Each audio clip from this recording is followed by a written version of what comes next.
In the everyday bustle of a neighborhood supermarket, where families shopped and carts rattled peacefully down the aisles, a nightmare was quietly unfolding in plain sight. A small girl, just 7 years old, walked with short, fearful steps beside a man whose hand gripped hers far too tightly. Her face was pale, her eyes wide and searching, carrying a weight no child should ever know. Faint purple marks circled her thin wrist like fingerprints of cruelty. The man, Marcus Reed, had a cold stare and a coiled serpent tattoo snaking up his neck. 2 days earlier, he had lured her away from a crowded playground with promises of ice cream while her mother looked away for just a second. Now he paraded her through the store like she belonged to him, daring the world to challenge his lie. People noticed. An elderly woman loading apples into her bag paused, her brow furrowing as she saw the girl's haunted expression. She hesitated, then turned away. A young couple with a toddler whispered to each other but kept moving. A store employee stocking shelves glanced over, met the man's icy glare, and quickly busied himself again. No one spoke up. No one wanted the trouble. But across the aisle, one man saw more than they did. Jake Harlan pushed a small cart with just a few essentials: coffee, eggs, a loaf of bread.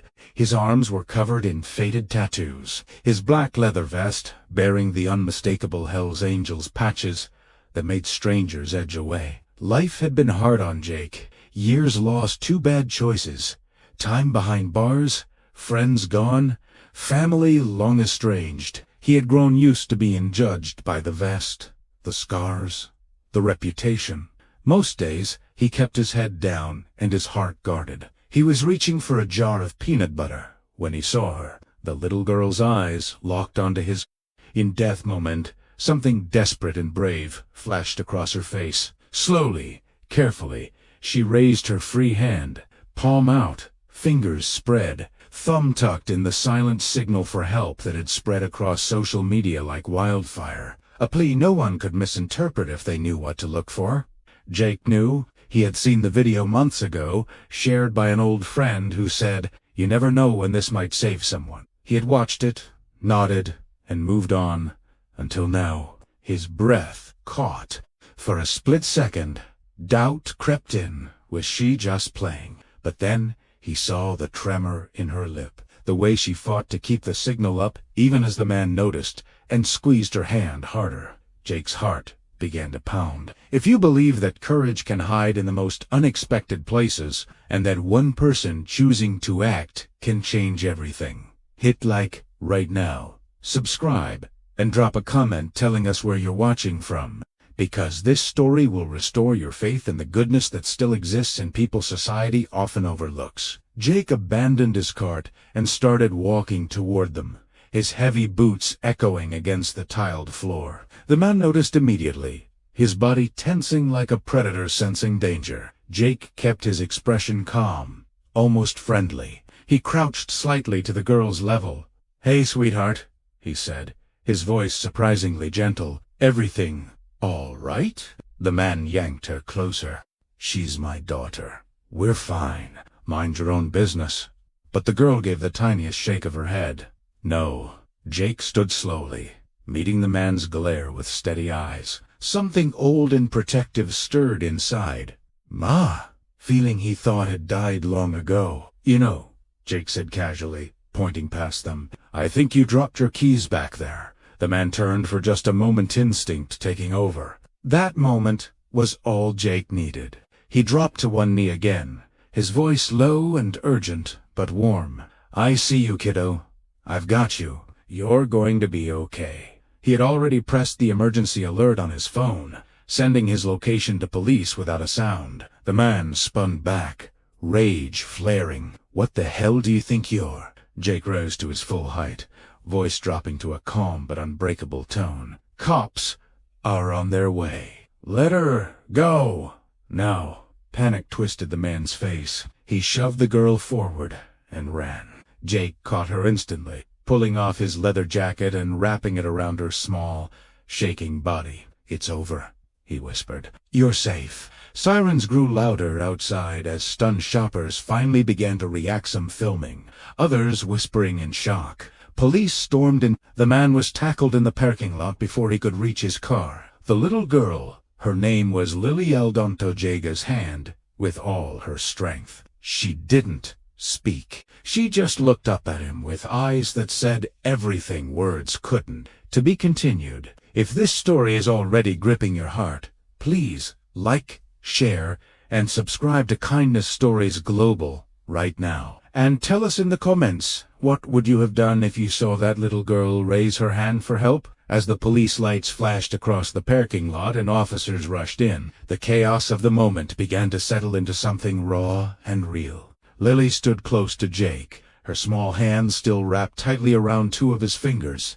as if letting go might make the nightmare return. The man Marcus Reed was caught just steps from his car, handcuffed, without a fight, his face pale as the reality hit him. No dramatic showdown, no violence, just the quiet humiliation of being led away while shoppers watched from the doors, some finally whispering that they had noticed something off but hadn't known what to do. Lily's mother arrived minutes later, tires screeching as she jumped out of her car and ran toward the store. When she saw her daughter safe, she dropped to her knees, sobbing as she pulled Lily into her arms. "Oh, my baby!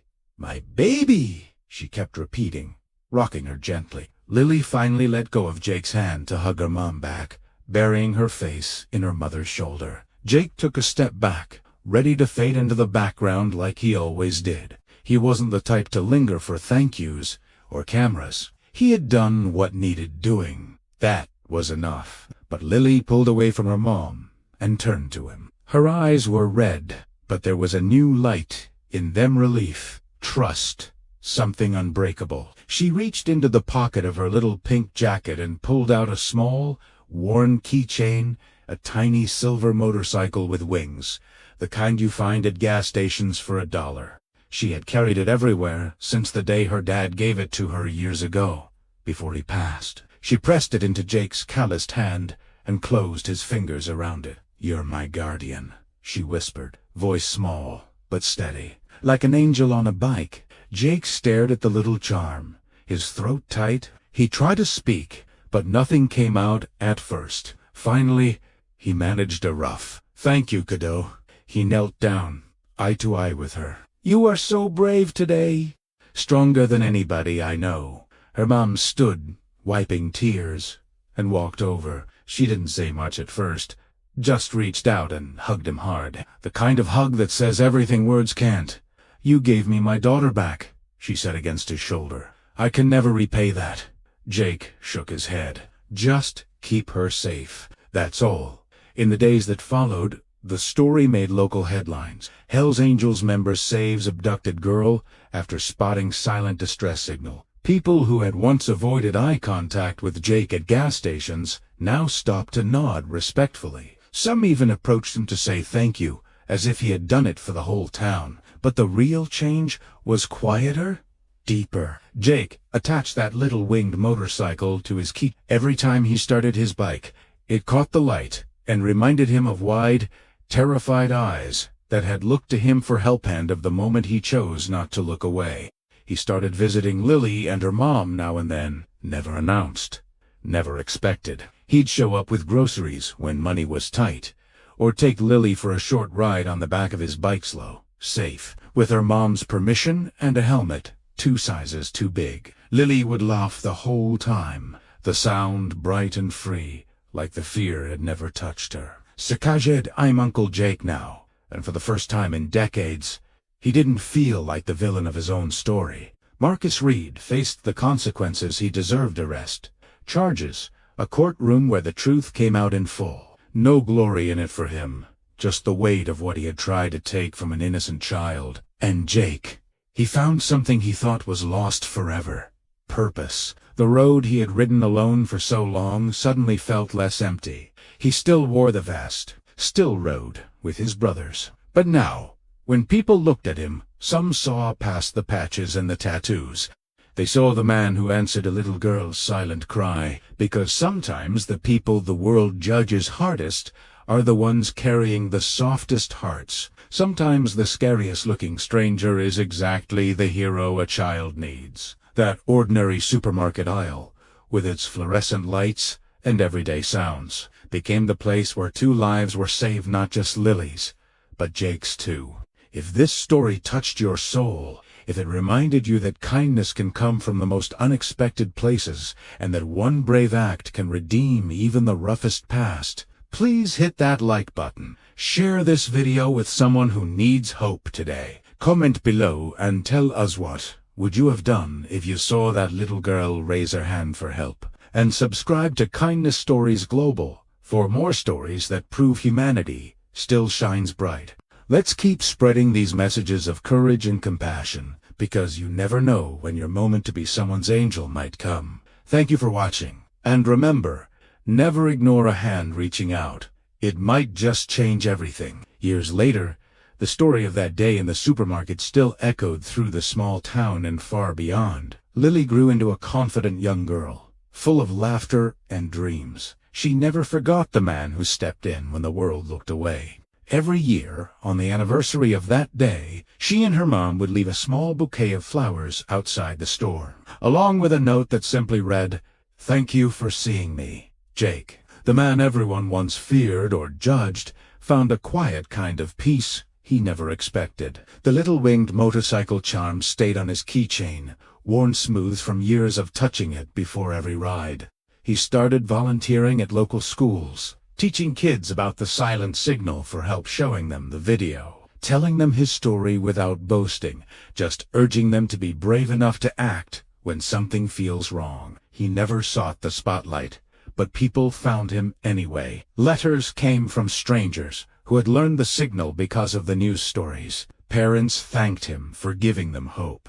Even some of his old biker brothers admitted, with gruff nods, that he'd changed how they saw themselves. One spring afternoon, years after that fateful day, Jake pulled up to the park where Lily had once been taken. She was there now, older, swinging high with friends, her laughter carrying on the wind. Her mom waved from a bench. Lily spotted him, jumped off the swing, and ran over toward her now, but with the same bright eyes. She hugged him tight. "Jay?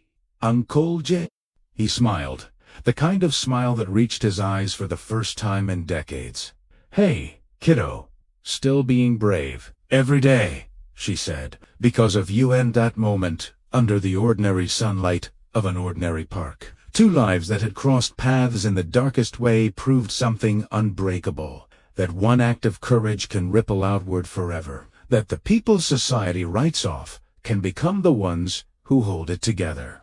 And that a little girl's silent signal, answered by a man the world misjudged, didn't just save 1 life, reminded everyone that goodness is still out there, waiting for us to choose it. If this full story from the terror to the redemption hath stayed with you, if it's restored even a little of your faith in people, please like, share, comment what you would have done that day. And subscribe to Kindness Stories Global.